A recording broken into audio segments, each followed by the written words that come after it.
Good evening, everybody. Welcome back to it again. So, here's where we stand as of today. We're running low on materials, so obviously I better get down and get my logs. But of course, this time of year, everything gets busy. You guys know how it is. Get around the holiday season and all that, life just gets crazy. But we have a lot of little things we can do. I have a lot of pegs to make. I've got some floorboards I can still put up, stuff like that. I'm going to have to frame in the girts down on that end because when I stood that bent up when I was cutting it, I wasn't quite sure what I wanted to do on that end. I thought about putting big doors on both sides of each bay on that gable wall down there towards the north. And what I was going to do is I was going to save the last bay, that back corner, for cows. And I got thinking about it. I don't really want a bunch of cow shit stuffed up in this barn. So I think what I want to do is we're going to have a lean-to off the back for the cows. I think that would be a better use of the space. And then I don't have to worry about cow shit all over the place and piss running down the walls and stuff like that, because cows really aren't the cleanest animal in the world when they're penned up, so we don't want that. But like I walked you guys through the other night and showed you what we're going to do with this first floor here and there. But since we're running low on materials, I have a lot of little stuff I should probably do, a little pain in the ass stuff. I've got plenty of more braces to cut. I've got a bunch of 10 by 10 scrap that are long enough to cut into brace stock. I need to get that done. I've got plenty of mess on this side that needs to get cleaned up, so we have a lot we could do. Plus I picked up the steel the other day for the roof, even though we are a little ways away from that yet, but I have it. That's got to get unloaded. So we're just going to do whatever. We're going to putz around tonight and see what we can get done. It's a really nice night. There's no wind. It's not that cold. It's clear. Really nice night to get something done. So stay tuned and we'll see what we end up doing, because it's still a mystery to me.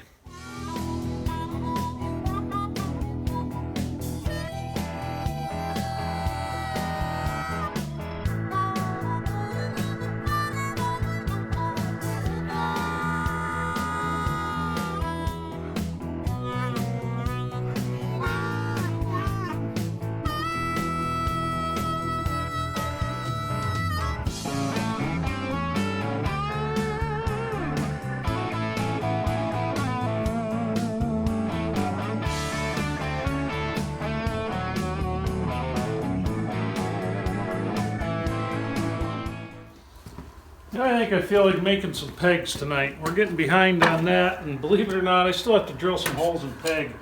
Now, I was doing some oval-shaped pegs, and I think I'm going to abandon that because they're kind of a pain in the ass to cut.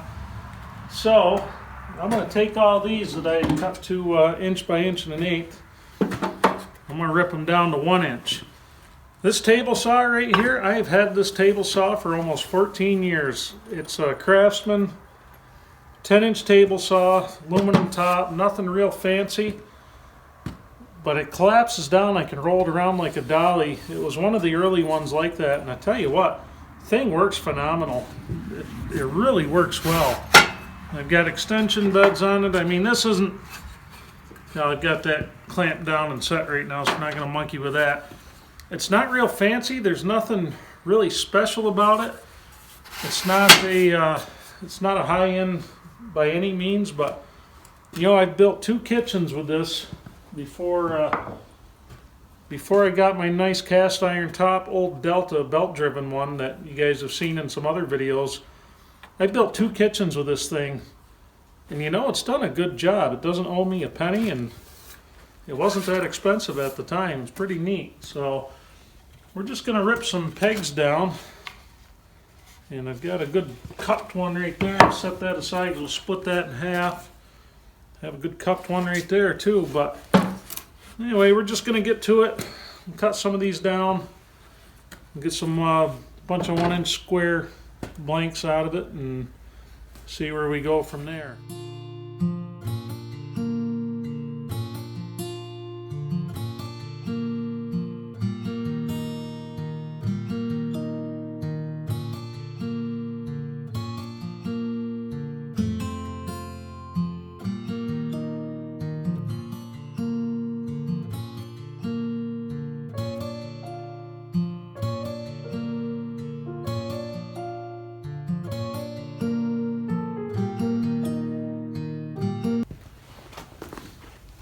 kind of nice to have one of those do whatever the hell you feel like kind of nights. And I'm one of those people, I am absolutely terrible at getting the little stuff done, you know, just the mundane stuff, I guess you'd call it. You know, I really got to revamp the legs on this. I've been threatening to since I built it, but stuff like this is just the stuff I'm terrible about. I put it off, I procrastinate on it, and which is really kind of dumb because pegs are so easy to make. Not much to them.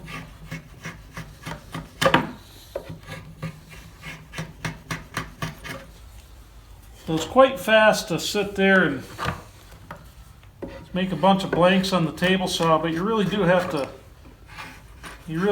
be aware of your grain orientations.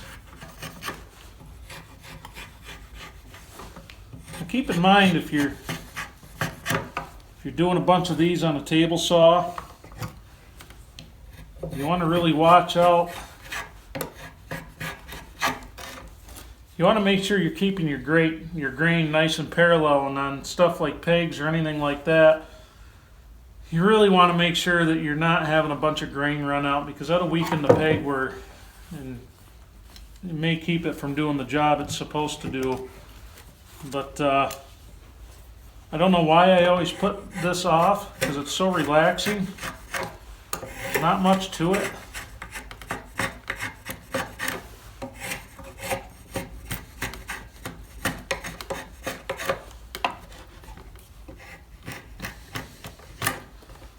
So all I really like to do with these is make, I like to make 1 inch by 1 inch blanks.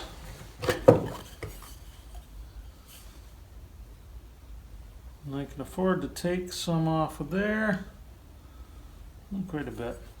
I like to make 1 inch blanks and then knock the corners off on the shaving horse is kind of nice.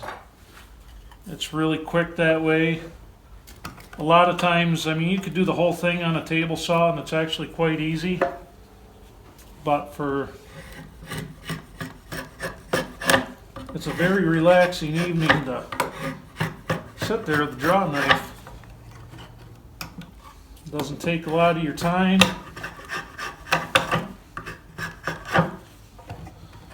Nothing real hard about it. And all I'm going to do is I'll just point that with a hatchet.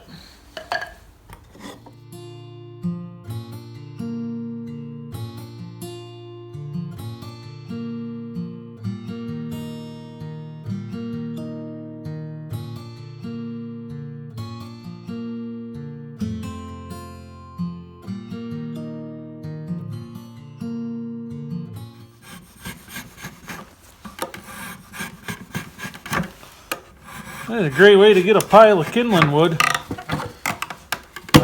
Oh, this one's no good. Missed that on the table saw. I can't use that one. Definitely can't use that one. When I put those pegs through there, I want that to fill the void as best as possible. You know, even though you're going to have some because it's shaped like an octagon, but it goes all the way up there. That looks to be a bug hole. Well, that'll go in the wood stove. Well, let's see if we can end the night on a really nice piece. I don't know. Let's see. Here we go. No, that one's got a knot. That's wood stove fodder. Geez, who was the guy that was screening these damn things? Oh, another trick I forgot to mention for peg making that some people do, and it works out pretty nice, is if your peg blanks are going to sit for a while, put them in a bucket of water. Now, I'd love to tell you I did that on purpose with this one, but I did not. That was from rain, all the rain we've had. Bucket sits outside. But a bucket of water, they shave down a lot easier. Real easy to work when they're wet. I actually, when they're like that, I kind of like to oversize just a little bit. Not a ton, but it is going to shrink on you some.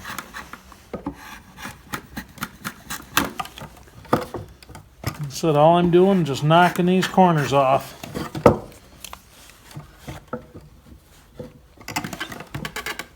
I need to put a green branch to,